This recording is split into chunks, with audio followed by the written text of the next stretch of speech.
no porque lo tenemos muy seguido aquí en Radio High y seguramente mucha de nuestra audiencia ya lo conoce, uno debe dejar de mencionar algo de su trayectoria. Mire, para que usted tenga idea, es politólogo, nacido en Israel, antes de la creación del Estado, no vamos a hacer cálculos de fecha, desde años.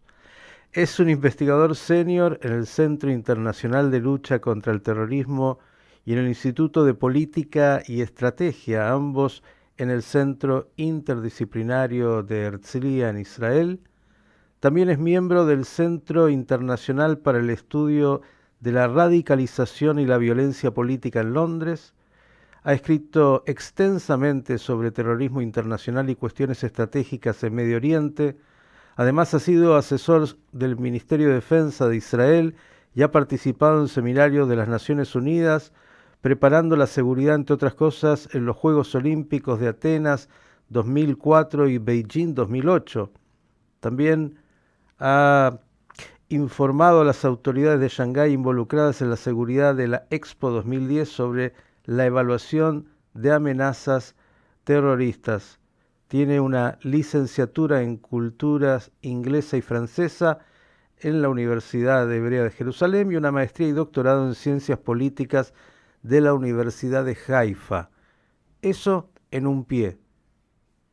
Todo el resto es una enorme trayectoria y un trabajo muy profundo sobre estos temas que hacen a los desafíos que el mundo vive con el terrorismo. Me refiero al doctor Eli Carmón. Eli, gracias por estar con nosotros nuevamente. Hola, buenas tardes. Gracias por tenerme. Eli, estamos en plena guerra, pero es importante escucharte. Seguramente cuando los generales están en la guerra, tienen un mapa por delante, la clásica imagen que van mirando el mapa y se plantean objetivos. Y esos tienen que ver con el desenvolvimiento de la guerra. Pero también, me imagino, tiene que haber un objetivo para el día después de la guerra. Y entonces quiero preguntarte sobre ambas cosas. Uno, ¿cómo estás viendo la acción militar? En un rato vamos a hablar con el vocero del ejército. Pero por otro lado, ¿qué es lo que piensas que es el día después de la guerra? Creo que la operación terrestre está desarrollándose en el ritmo que el ejército quiere ahora con mucho cuidado por no tener pérdidas de soldados y oficiales israelíes, pero también no tener bajas en la población civil.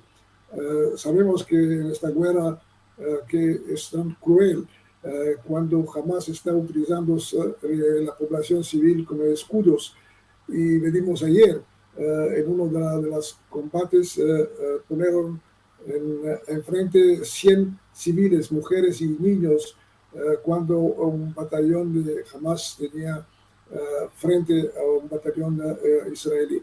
Entonces es necesario mucho cuidado. También sabemos que la comunidad internacional y también los Estados Unidos, que son un aliado muy importante en esta guerra, son muy cuidadosas de la ayuda humanitaria, que no es la ayuda para Hamas, pero la ayuda para los ciudadanos que principalmente se encuentran en el sur de Gaza, concentrados ahí. Yo pienso que sería normal que Israel no pasa ni una gota de agua, de benzina a Gaza, tanto que por lo menos hay información sobre los 240 rehenes, incluso 30 niños de 6 meses hasta 13, 14 años. No es posible. No veo cómo la Cruz Roja no está interviniendo, no protesta, no hay manifestaciones, nada.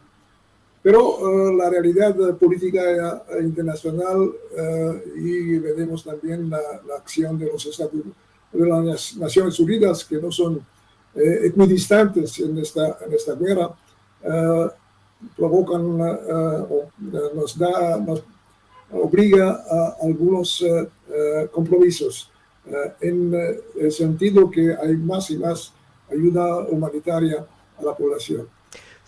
Sin duda es una guerra muy difícil en sus características. No es una guerra de un ejército regular contra otro ejército, sino que, como dijiste, es una guerra urbana donde se usa la población civil como parte de la estrategia del terrorismo.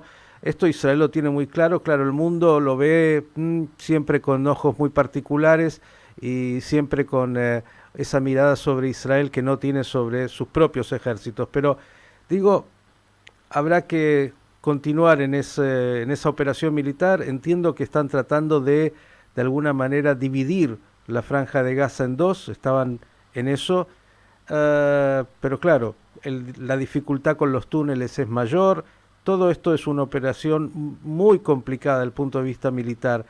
Ahora, en algún momento, y esto después le voy a preguntar al vocero, cuándo es el momento que se para, pero digo, ¿qué pasa el día después? Porque digamos que Israel y el ejército va a lograr en algún momento, esperemos, doblegar al Hamas. ¿Qué pasa el día después? Hay varios escenarios posibles. Hay discusiones tanto abiertas en los medios de comunicación, pero también algunas discusiones más discretas entre políticos y generales.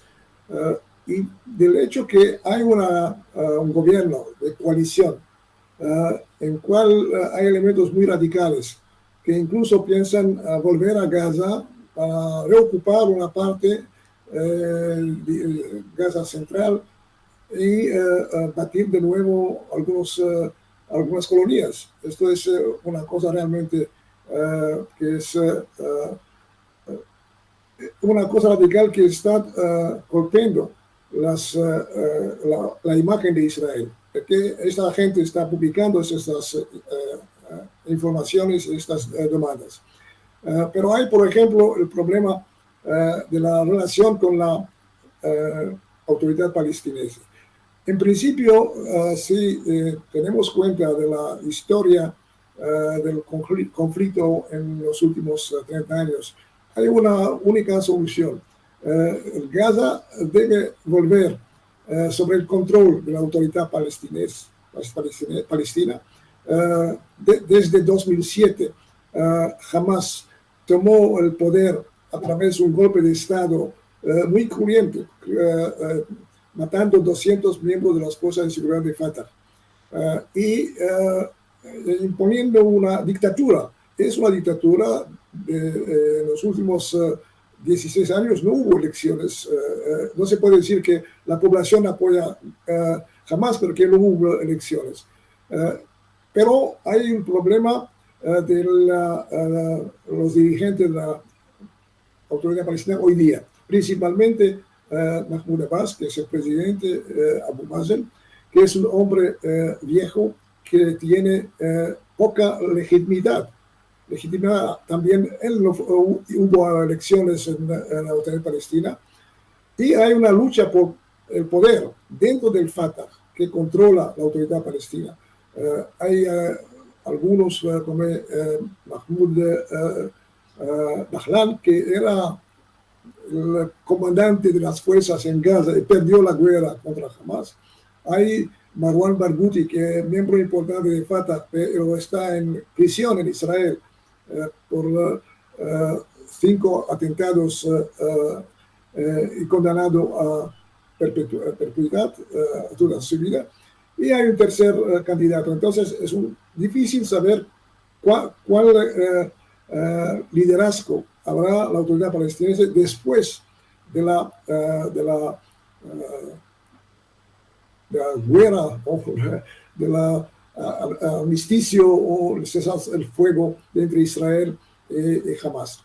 Sabemos que ya en el 2014 los egipcios propusieron este plan como plan de retorno, vuelva de la autoridad palestina a Gaza, pero no fue respetado tanto de Hamas.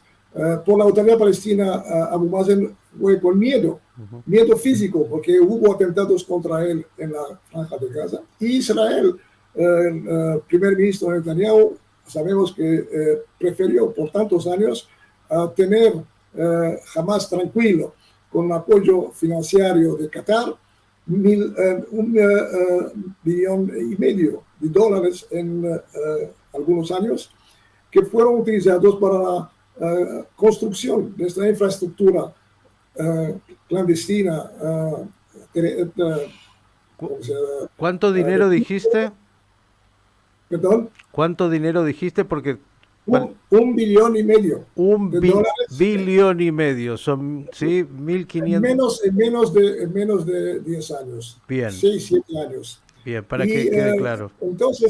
Entonces claro que será una decisión que debe involucrar con la comunidad internacional, el cuartet que existía ya en el pasado, principalmente los Estados Unidos, que quieren volver a la solución de dos países, un Estado israelí y un Estado palestino.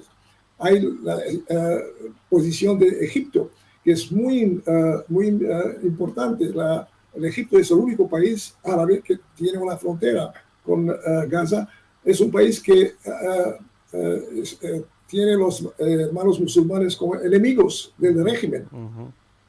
Y también hay algunos países como los países del Golfo que pueden ayudar, no Qatar, creo, no Qatar, Saudí, los Emiratos, Bahrein, que pueden ayudar en un proceso de desarrollo económico para permitir finalmente a los ciudadanos de Gaza de reconstruir y volver a una vida normal. Hay muchas preguntas, mucha incertidumbre, porque el escenario no es simple. Hay que lograr esos consensos internacionales, esos consensos regionales, y ver realmente si surge, entre otras cosas, un nuevo liderazgo palestino que esté dispuesto a tener algo distinto de lo que se ha visto hasta ahora. Sin duda, muchas preguntas que habrá que ir contestando en el tiempo y viendo en el campo. Quiero venir un poquito más acá, Eli, porque algunos se concentran, dicen, bueno, el terrorismo es, y esta guerra es un fenómeno de Israel contra el Hamas, y lo quieren poner en esos términos acotados. Pero aquellos que conocen el flagelo del terrorismo saben que es algo transnacional y que está en todos lados. Algunos dicen, bueno, Hamas y Hezbollah son dos hermanos, más allá de las características de cada uno, y sabemos que Hezbollah está activo en todo el mundo, también aquí en Latinoamérica.